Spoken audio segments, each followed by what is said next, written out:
So speaking of Pacman, so marami nga po ang nagulat sa lumabas na balita na muling lalaban ang ating pambansang kamao na si Mr. Manny Pacman Pacquiao sa isang championship match na kung sa edad niyang 46-year-old ito'y buo pa rin ang kanyang dibdib para makipagbakbakan sa boxing ring. Matatandaang noong August 2021 pa ang naging huling laban ni Pacman na kung saan natalo nga siya nitong si Yordenis Ugas from Cuba, at ilang buwan after noon inanunsyo niya ang kanyang pagre-retiro. Pero kahit na nagretiro na nung mga panahong nakaraang, nagkaroon pa rin naman ito ng laban sa bansang Japan naman para sa isang exhibition.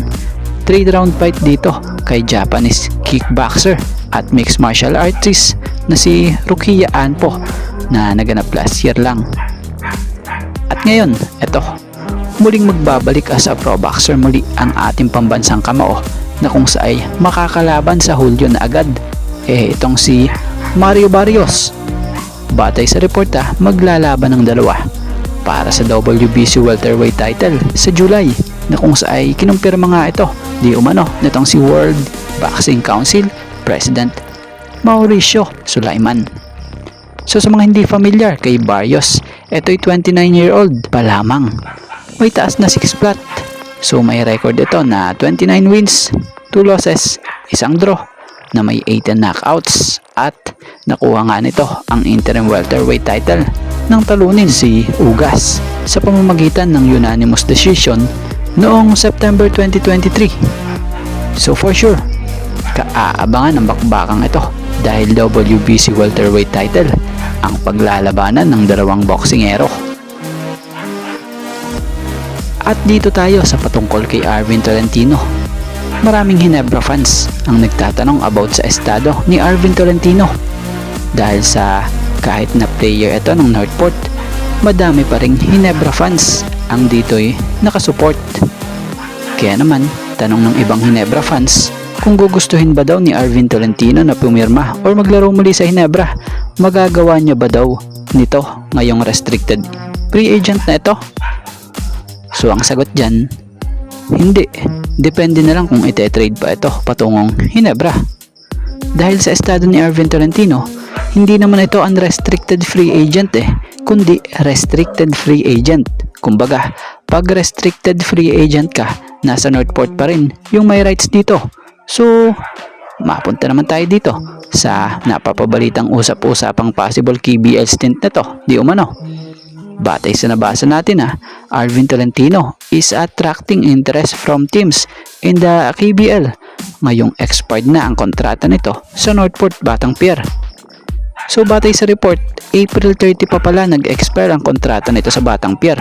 So kumbaga, batay sa opinion at pumasok lang din sa isip natin hindi lang pala injury ang naging dahilan ng hindi niya paglalaro sa Northport. Kumbaga, kundi maging yung pasong kontrata din pala nito. So may nabasa pa nga tayo. Batay sa naging post naman, credit po nitong si Barangay Ginebra San Miguel, na sinasabi rito na Arvin Tolentino is now a restricted free agent with KBL teams showing interested and his Northport deal in limbo. Big decisions await the 29-year-old forward. So yun, kaabang-abang sa mga susunod na araw ang magiging final decision na gagawin ni Arvin. At dito tayo, anyari yung hindi na nirenyo ng SMB na si Simon Enciso. Ito pala ang magpapabaon at magiging dahilan ng kanilang pagkatalo dito sa elimination sa kontra TNT Tropang Giga. Matatandaan namang si Simon Enciso nagmula sa SMB na kung sa SMB naging team na to bago pa man ito napunta sa TNT. Matatandaan na isa si Enciso sa hindi nabigyan ng bagong kontrata sa SMB na kung sa madaling salita hindi na nga ito nirenyo pa ng nasabing koponan, na kung sa nalagay nga ito sa unrestricted free agent, at nang malagay doon ayun sinunggaban ng TNT na siya namang nangangailangan ng gwardiya dahil na rin sa absent nitong si Jason Castro dulot ng patuloy nitong pagpapagaling or pagre-recover mula sa injury. So nito nga lang linggo, nagkaharap ang SMB at TNT. Dito nga nagkaroon ng pagkakataon makaharap nitong si Simon Enciso ang dati niyang koponan na kung saan pinakita nga ni Enciso ang kanyang kakayanan pa na kayang gawin, na kung saan siya nga po ang naging daan pa para makuha ng TNT ang panalo kontra dito sa SMB. So sa labanang ito, hindi na hinayaan pa ng TNT na mabaon sila sa 0-4 na kartada. Kaya naman solid yung naging step up nitong si Simon Enciso sa larong ito.